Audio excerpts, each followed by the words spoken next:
Bonjour, je vous emmène à Paris au dock de la Cité de la Mode et du Design. Durant 4 mois, ce célèbre bâtiment de béton accueillait une œuvre féerique. La créatrice de ce projet hors norme s'appelle Marianne Guédin et j'ai décidé de la rencontrer.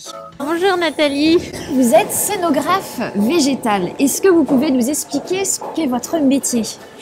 Alors mon métier, c'est de mettre en scène un produit ou de raconter une histoire, mais avec des plantes et des végétaux. Alors qu'est-ce qui vous inspire dans votre travail ? Avant tout l'art contemporain, souvenirs d'enfance et les rencontres. Quand vous entrez dans un lieu, tout de suite ça vous donne des idées, ça vous inspire. Même chez vous, c'est un véritable lieu de création. J'ai trouvé ça fantastique, je me suis crue chez la Fée des Fleurs quand je suis venue. Et d'ailleurs, pour mieux vous connaître, je vous montre quelques images.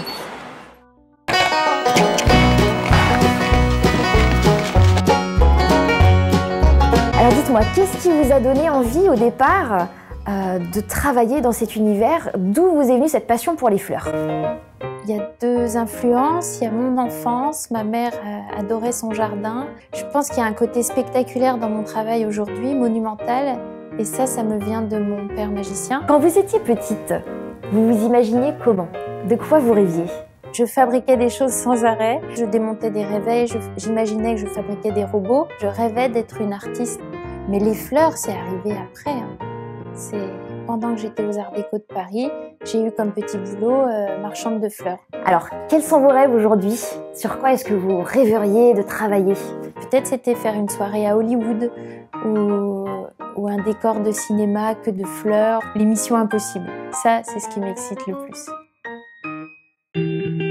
Retour au dock de la Cité de la Mode et du Design, où pour la première fois de sa carrière, Marianne Guédin expose dans un espace public. C'était un peu une mission impossible qui m'a plu de relever. Ça me plaisait d'apporter un peu de nature dans ce monde assez brut, bétonné. Et alors, qu'est-ce qui vous a donné envie de créer une forêt enchantée ici? Je me suis rappelé quand on est enfant et que pour la première fois on arrive dans la forêt, ça fait partie de nos grandes émotions. Après de la forêt, je n'ai gardé que son interprétation, c'est-à-dire la lumière qui passe à travers les feuilles. Ouais. Pour que ça reste léger et transparent. C'est très réussi parce que ce que j'adore, c'est les contrastes que vous créez. Tout paraît effectivement poétique, léger, magique. On oublie totalement le travail pointu derrière tout ça. On a passé 60 heures pour le montage, il y avait une nacelle, enfin, on est quand même à 14 mètres de haut. Enfin oui, il y avait vraiment beaucoup de boulot. J'ai appris aux adultes et aux enfants à composer des bouquets ronds, des bouquets piqués dans la mousse, et nous avons fait aussi des couronnes de fleurs. Puisqu'au départ, votre premier métier, c'est d'être fleuriste. Oui. Je trouve ça très très joli de revenir à cette simplicité et de l'offrir comme ça aux personnes. Merci beaucoup.